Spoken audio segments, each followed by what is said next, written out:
问一下，你跟其他飞轮海的成员还有联络吗？没有，是因为不喜欢他们吗？不是玩在一起的人。对，说不是朋友嘛，因为我觉得不用假装，我也是不想假装的人啦，所以我讲出来并没有贬义，我只是觉得说啊，这真的不是啊，平常也没联络，那你又要假装给大家看是一个朋友，那我要怎么去一直圆这个谎？对啊，是说跟谁不是朋友？就团体，对，是队友，但我觉得朋友还要再进一个层次啦，对，诸如此类的，真的没有什么太多的交集。有到讨厌的程度吗？有些时候，某个时期，什么时期？竞争比较激烈的那个时期，就是你们最那个对出片最多的时候，然后再气什么？气什么？气价值观不同吧。就是有时候我们的粉丝会吵架，吵很凶那种，就是连现场签售会，你会以为同一个团体的同一群粉丝应该是要爱屋及乌这样子，但是不是这么一回事，就是暗潮汹涌。但是我是会那种啊，好了，不要，拜托，我真的很不喜欢。但有人就不会劝阻这样子。谁不会劝阻？就是那个人。你们团队不是有4个还是3个？就是比较常被我跟我一起写出来的那个人。一德同学知道是谁吗？你知道是谁？应该吧？那你讲，你没有包袱，你讲吧。大东。哦，这很难讲，这要看每个人的个性。因为你的粉丝为你吵架的时候，你不一定想要干涉他们，你会觉得那是他们的事情，所以这不一定值得生气啊。我不知道他在跟谁交往你们俩不是很熟吗？我们是塑料闺蜜啊。你在飞轮海的时候会比较自己跟自己的团跟其他的偶像团会啊的高下，会觉得你们比较红，他们比较不红这样。没有，我有一次看到东方神，这里有放一些历史悠久的产品哦。飞轮海的第一张专辑，然后我们的第2个版本。越来越爱，太热，最后一张，想入非非演唱会，怎么会有人在家里我们2本的写真书，一本是在日本拍的，一本是在台湾拍的，还有一些飞轮海的一些 CD 啦。好，我们欢迎炎亚纶出场，欢迎。嗨。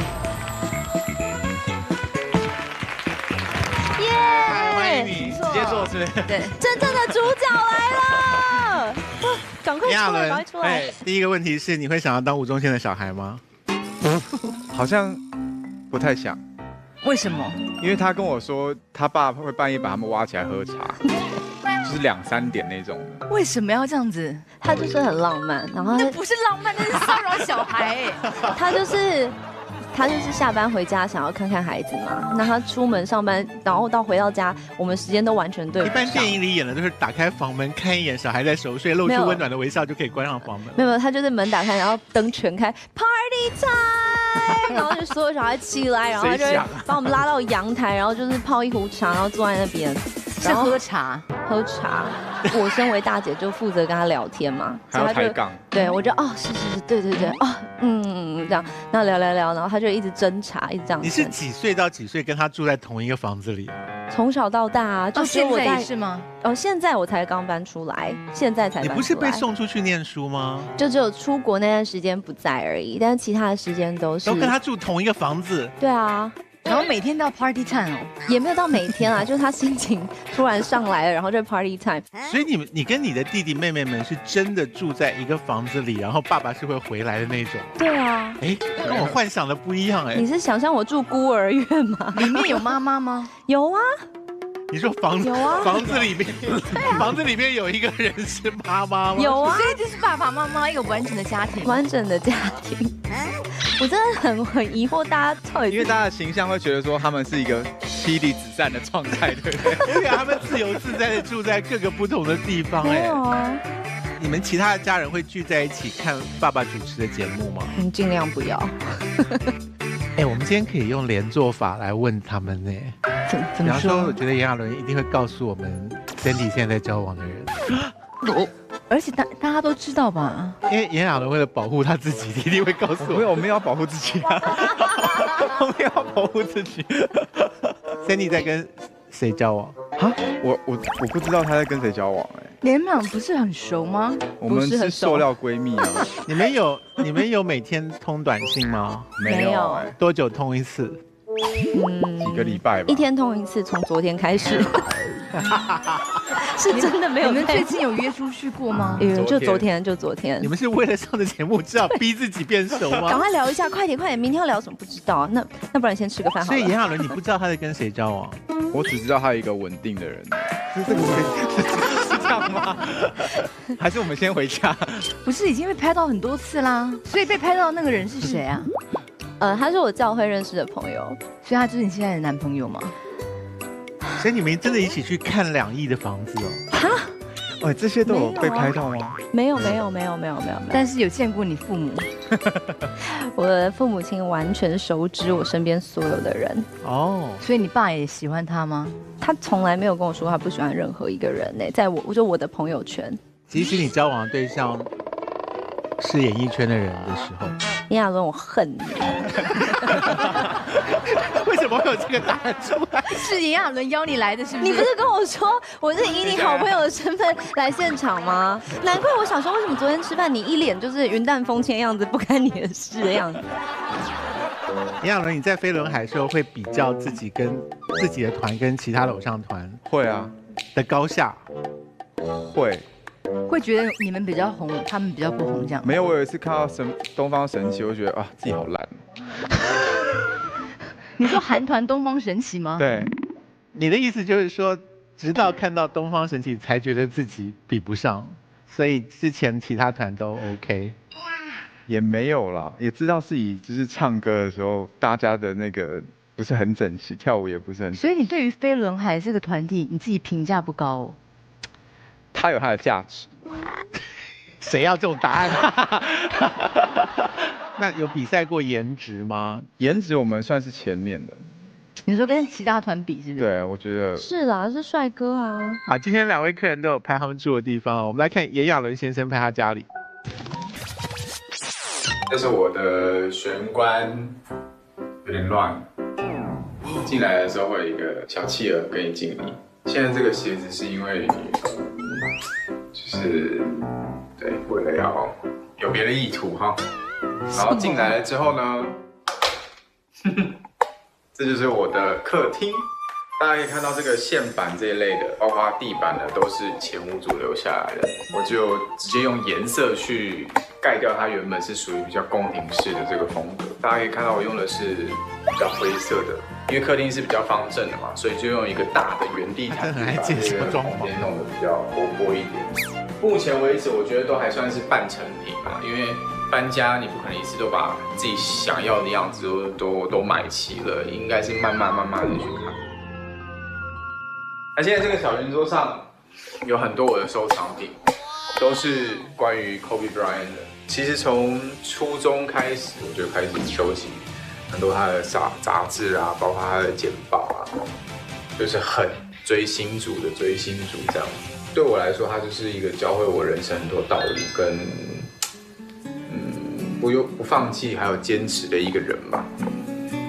还有这个。总共只有500份，然后这是500份里面的70份，这样在这个脚下有写。啊，你怎么拿到的？忘记了，真的。带大家看一下 ，Kobe 的鞋都在这里大概有12双左右，然后还有更多是没有呈现出来的。然后我会留一些比较就是特殊颜色的鞋子，这样子。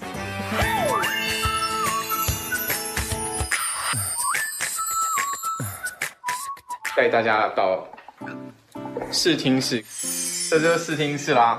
我希望朋友来到家里的时候都是认真的聊天就聊天。那如果你要看电视、要看影集的话，你就可以在这个视听室里面。然后这个视听室里面还会放一些杂志跟漫画，还有一些书籍，因为是视听嘛，所以读书或干嘛都好严格。一些剧本啊，然后还有一些井上雄彦，大家都知道。这间视听室是一个比较复古的。他是把我们当装潢师在解释吗？我们不是介绍棚内装潢的节目。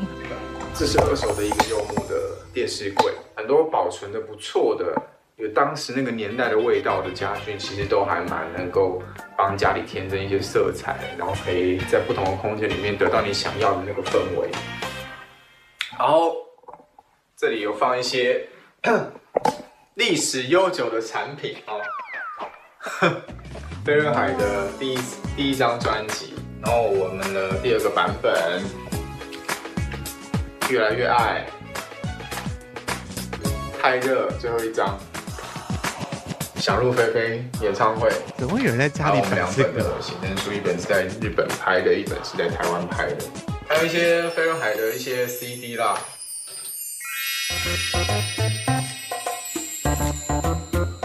好，差不多了，电量不足了，关闭。你真的很爱介绍哎，你把我们当装潢师吗？就是连这是前屋主的线板，然后连这个也要讲。什么灰色啦、二手柜啊，每件事都要讲。炎亚纶，谁会把自己出道以来的作品放在电视机旁边？不会啊，那就是为了节目放的、啊。谁叫你为节目放？就要看你生活的样子啊。但是它也是藏在某个角落啦，只是如果藏在角落很乱，所以我把它堆在那里，所以只是一拍完之后你就把它塞回去，就是塞回去。那如果我们去你的试听室，就是不试也不听，我们就在吃泡面，这样怎么样？可以，OK。然后看手机、看 iPad。我不喜欢这样，就是我会强迫大家要相交流处，对啊。所以你就会把我的手机拿走，说来聊天。我会说现在是怎样科技冷漠嘛，就这一类的酸言酸语这样。对，然后你朋友就会听，我朋友会啊，如果他继续看手机呢？不太会有这种。可是万一有来电，可不可以接？可以，没有那么严格。所以来电的话，很害怕。没有要搞得那么紧张。哎，不然这样好了，就是因为 Sandy 也是很棒的得奖的主持人，所以 Sandy 问炎亚纶一个非常厉害的问题。哇塞，这招好强哦！来，天哪，我平常在看《奇葩说》的时候，没有觉得现场那么恐怖哦。你为什么从出道到现在偶包都这么重？哈？他有你觉得我偶包吗偶包很？重吗？对，那是因为你不认识我吧？就是真的不熟嘛。因为我们2个到底来干嘛？他倒是没什么，他倒是没什么偶包，他很没有偶包哎。可是他有别的让我们吃惊的事情啊。但你们可以直接问，我们可以直接问哦。可以，我也不知道是什么，但我也不知道对，请问一下，你是不是等一下，你让我很紧张，你要问什么？觉得他会直接回答你，那不是很好吗？这样好收场吗？天哪，你要问什么？请问一下，你跟其他飞轮海的成员还有联络吗？没有，是因为不喜欢他们吗？不是玩在一起的人，对，说不是朋友嘛，因为我觉得不用假装，我也是不想假装的人啦，所以我讲出来并没有贬义，我只是觉得说啊，这真的不是啊，平常也没联络，那你如果要假装给大家看是一个朋友，那我要怎么去一直圆这个谎？对啊，是说跟谁不是朋友？就团体，哦，对，是队友，但我觉得朋友还要再进一个层次了，对，诸如此类的，真的没有什么太多的交集。有到讨厌的程度吗？有些时候，某个时期，什么时期？竞争比较激烈的那个时期，就是你们最那个对出片最多的时候，那时候，然后再气什么？气什么？气价值观不同吧。就是有时候我们的粉丝会吵架，吵很凶那种，就是连现场签售会，你会以为同一个团体的同一群粉丝应该是要爱屋及乌这样子，但是不是这么一回事，就是暗潮汹涌。但是我是会那种，哎，好了，不要，拜托，真的很不喜欢。但有人就不会劝阻这样子，谁不会劝阻？就是那个人。Sandy 是谁啊？人福哥吧。他又不是飞轮海的，我不是566，记错了，对不起哦。哇 ，Sandy 你很会闪避问题耶。可是我真的不知道是谁，因为我到昨天还在跟他说，我从来没有追过飞轮海，哎，完全不知道他们在干嘛。谁？你们团队不是有4个还是3个？就是比较常被我跟我一起写出来的那个人。一德同学知道是谁吗？你知道是谁？应该吧？那你讲，你没有包袱，你讲吧。大东哦，这很难讲，这要看每个人的个性。对啊，因为你的粉丝为你吵架的时候，你不一定想要干涉他们，你会觉得那是他们的事情，所以这不一定值得生气啊。或者是说怎么说？以前跟车是真的蛮夸张，就是我们一台车，然后后面大概会有10几部那种箱型车吧，这都不重点，重点是他们规劝很多次，不要超车，不要直接就是拦截我们的车这样子，就是好多次。但有一次我真的受不了，因为太危险了，是他们一弯之后，我们的车是整个偏移的，然后我下车就大骂，我就说你们在干什么？就是玩命吗？就是以后不要看到你们，我已经讲好多次，但是他们还是会出现。但是那一群超车的人就是他的粉丝。你看吗，徐丽，现在怎么收拾？就是这不是很尴尬吗？我觉得很精彩啊！你觉得很精彩吗？我觉得很为难了，怎么办？所以可是他的出发点是保护粉丝不要那个受伤啊。Sandy， 你爸爸在这个时候听到这种回答，就会讲一个这种打圆场的话，把它带过，是不是？就说大家要注意交通安全啊什么的。没有啦，马路如虎口，大家要注意。他们自己把火力转到你这里。对，我等下会再回来这边。我只是觉得刚刚那边有点严重，我想要走开一下。那样就算严重了吗？我觉得为难的地方是那群被指责的粉丝可能会有话要讲。哦，我觉得是跟我每一次访问偶像的时候，我们真的比较自在，我们可以聊天嘛。对。啊，偶像不一样，因为偶像要满足很多人的幻想，是，然后他们有他们的责任在，所以炎亚纶当偶像这件事情就被问了几个事情。第一个，他干嘛对粉丝这么凶？然后你到底有没有想过，你开始当偶像以后，你要跟粉丝维持怎样的距离？因为你没想过，还是不明白，到现在还不明白。现在比较好，是因为现在是很多粉丝是从小争吵到大，所以他们大概知道我的底线跟 range 在哪里。你的底线是什么？不要问到私人情感，其他都可以。以前也是会，他们就是会用很八卦的心态来问一些事情，我就会当场就会怼回去，说这个跟你有什么？当场是说当面吗？对，或者是说在网络上面，就是这到底跟你有什么关系啊？对。那他们被这样对待以后，万一说他们很失望呢？没关系，我有曾经说，你如果觉得这件事情你没有办法再追我，那你就离开。所以那个粉丝渐渐变少了，你 OK？我觉得他们会明白啦，就以后他们突然有一天长大了，哦，原来当时候他们是这样。炎亚纶为了是这个原因，告诉我要知道自己的底线，这样子，他们会知道，然后也许会回来，也许不会，不知道。你当明星以来开心吗？其实开心，其实是开心的。你有感觉到威胁吗？就是当偶像这件事情是的确要面对很激烈的竞争，来自跟你年龄不同的人越来越常出现。对，甚至同样的角色就会有竞争者，很好啊。可是万一你竞争力降低了就不好啊。所以我一直在找到一个我不一样的地方吧。就是我会努力的去把自己空洞的地方补起来啊。你打算当偶像当到几岁啊？偶像这件事情不是自己说想当到几岁就当到几岁。你如果察觉到别人不让你当偶像，就不当了。其实应该会开心吧。OK， 对，然后去干嘛？演一个认真的角色。你是说你愿意变成一个演员，不再是明星？有冲突吗？没有冲突，可是不一样。就是对，就是比例上可能调整一下。对。所以你的意思说，你到了有皱纹、白头发的时候，你愿意让观众看见那个样子，而不至于说我不能接受，我要躲起来。就是对，不会，除非是地中海啦。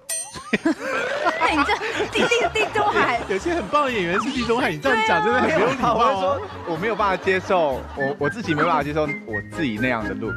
有人地中海很帅啊，是啊，对啊，加油。这没有需要加油。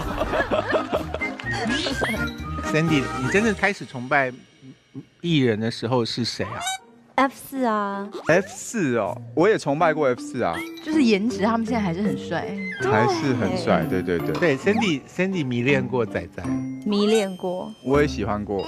从小看 F4就会觉得好帅哦，是单纯觉得怎么会这么帅？那你为什么不请你爸爸邀 F4 见面什么的？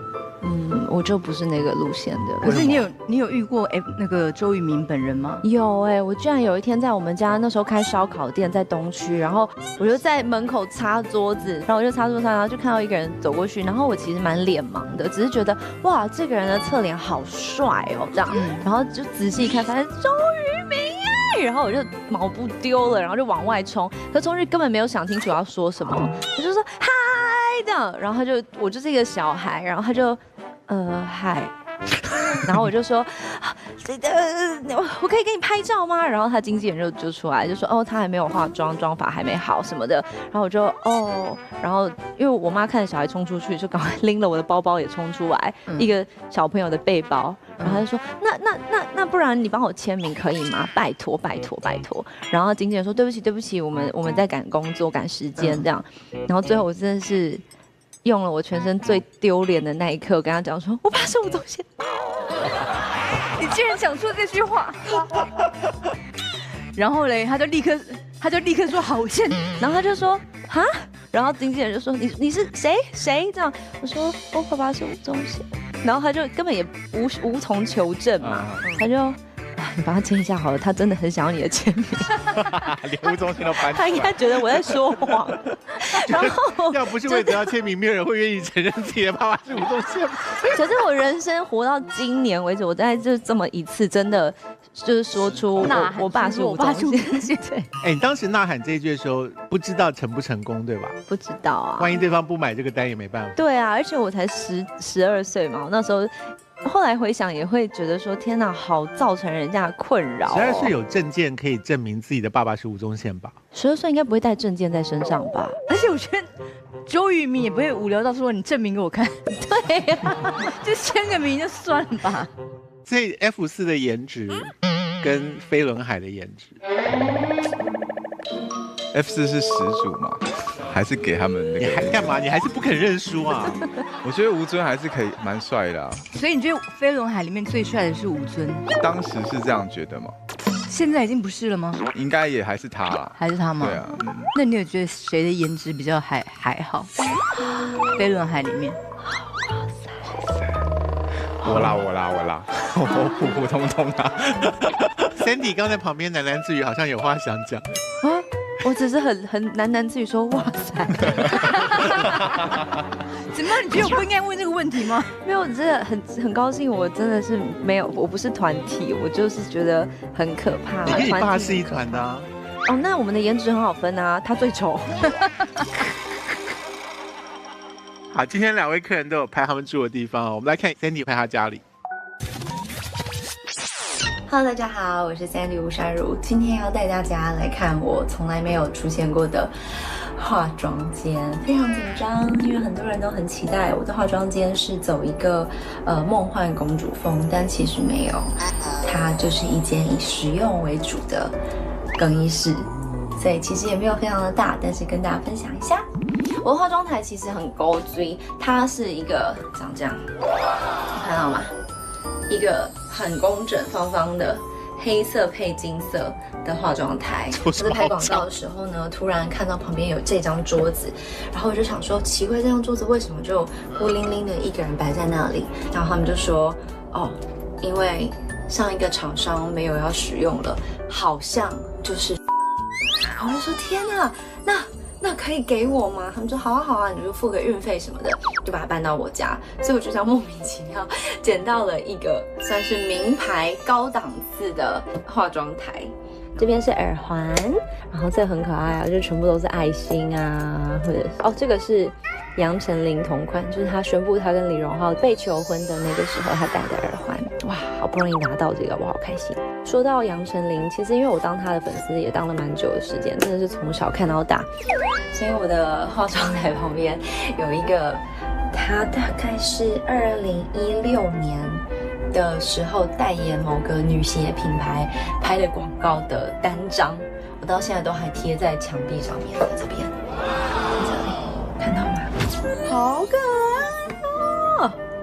那个时候她真的是万千少女心目中的超级偶像，他怎么打扮我们就要怎么打扮，然后他穿什么衣服、剪什么发型、买什么包包，我们全部都要跟着他。所以其实对我来说真的是一个很好的回忆。然后呢，再过来这边就会是我的所谓可怕的更衣室，长的摆在那边，短的摆在这边。嘿，这不就是 Sandy 参加宪歌小巨蛋演唱会穿的洋装吗？看来被放在了衣橱的 C 位呢。好啦，这就是我的化妆间介绍给大家，希望你们喜欢。你是真的那么喜欢杨丞琳对不对？我很喜欢杨丞琳。那你请她上节目啊？我真的没有想过要动用任何资源做这件事情。可是他没有上过你们节目吗？没有。他来了就刚好来了，也不用特别去安排。你会很想要跟他做朋友吗？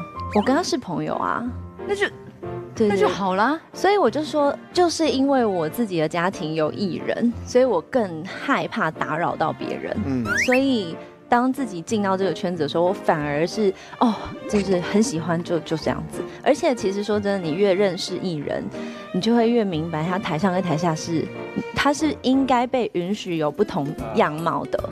他不能永远都很嗨，或是永远都很酷，或就是每个人都有不同的样子，不然这个人是会生病的。所以我就会，例如说我很喜欢 S 姐，我就是很喜欢 S 姐台面上的一切的样子，但是我并不会期许她收工之后，然后还是一直这样子。她收工后你不会想认识她的。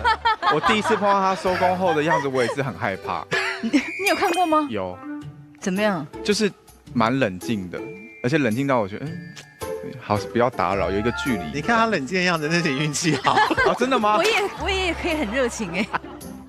没有，她不一样，她生活中就是很生活啦，就是一个真实的人。OK。上次我跟 S 姐一起工作结束之后 ，S 姐有传一个语音给我，就几个语音，然后其中有一个我觉得很真实的，就是她跟我说，她觉得你真的要多出去交朋友。你是几天以后收到的？当天。几点？他还醒着，但是咬字清楚吗？还清楚，很清楚。因为他刚刚说了有几个短信哦，如果是礼貌的话，你应该传1则就好了吧？我为什么会传几个短信？你要听吗？我可以把你。一定。我的是，等下是不是要把你要多去交朋友这个讯息反复的讲了5、6遍？没有他很认真，就是他传了一个讯息说，我其实蛮欣赏，他蛮觉得我不错的这样，然后他就跟我讲说什么。我真的可以讲吗？然后他就讲说，我觉得你真的很不错啊什么的，然后年纪很轻，要多出去交朋友啊。什么？完蛋！大家要听吗？对，不要。我自己都最讨厌交朋友了，我还是很去交朋友。你喝醉真的废话很多哎，而且我都会讲这么正面的话。那不是肺腑之言吗？那不是。我觉得你没有喝醉啊，因为工作一结束怎么可能秒喝醉啊？你车上放了什么东西？哇，你很难想象速度。真的，那应该就是没有喝醉啦。可是那是我会讲的话，你不像这种人啊！你哪会跟一个第一次见面的人就讲这种话？可能是因为我们结束之后聊天聊得还蛮开心的吧。聊了对，刚好有因为我是主持人，所以其实本来是不会碰，就是结束是不会再碰到。就我们在后台的时候，就是还有碰到了一下，就小聊了一下，然后 S 姐就是跟我交换那个 WeChat 嘛，我们就聊了一下这样子。很可惜的就是 Sandy 拍的呢，是他现在自己住的地方，而不是传说中那个有爸爸在里面的。没有爸爸，所以我们还是很怀疑你到底有没有跟你爸住过。有啊。你现在已经不跟他住了？我现在没有。你现在搬出来多久了？快2年。你现在跟谁住？我自己住，然后隔壁门是我的妹妹。有特别想知道啊？妹妹也搬出来了？对啊，因为我们都已经在工作啦。现在家里只剩下吴宗宪。妈妈，对啊，就其他的家人都住在一起，他们还小，你妹妹也都还小。是很好奇吴宗宪的行踪，就是会不会女儿一搬走，他也立刻就飞走去了？可是2年前你说你要搬出去的时候，你爸没有怎么样？其实还好他真的是就是至少表现得很开明嘛，他就觉得那妹妹跟你一起这样比较安全，然后有什么需要有这位父亲的一个很大的好处，就是他会帮你准备好房子啊。没有啊，我要自己付房贷。真的啊？就是因为长大了，你就应该要自己处理啊，不就是这样？可是他有没有主动提出来说爸爸买给你就好？没有。哎，你跟他一起主持节目，他知道你的薪水吗？应该知道哦，他知道。他能够接受有一天你的薪水可能会比他高吗？不可能比他高啦。是哦。他的薪水他很高吗？多高？你激起了他们好奇心。没有啦，你干嘛陷害他？他那么资深，我在那边跟人家很高什么啊？我就是很一般的薪水。好，对。哎，你跟你爸一起主持多久？4年了。你觉得 OK 吗？就是会觉得太久了，还是？哎，不会，我觉得还 OK。我们反而在台面上的互动很自然，很轻松。然后，身为同事的角色的时候，一点压力都没有。然后身为不是，就是身为父亲的角色的时候，我们就会立刻回到父亲跟女儿。但是很酷的就是，只要一上台，他就会变成同事，反而是他的位置的改变，而不是我的调整。所以他变父亲之后会立刻变成怎么样？他就可以说我跟你讲，你身体要顾好啊，你不能这样子，你要多喝水啊。你看爸爸就一直多喝水，你要喝水啊。他以他本人为健康的范本，这实在说服力对，然后我就是想说，好，我知道了，不要再念我。所以他是一个啰嗦的爸爸，一直念，一直疯狂的念，可是又很浪漫，就是很爱讲一些，就是你知道，你是我上辈子的情人。没有，他说你是我城堡里的公主，这种。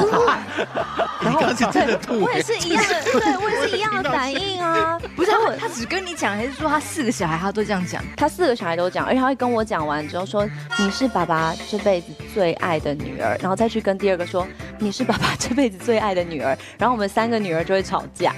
那儿子有被他重视吗？没有，他其实是爱女儿多。城堡里面的王子吗？没有，他就是仆人退下。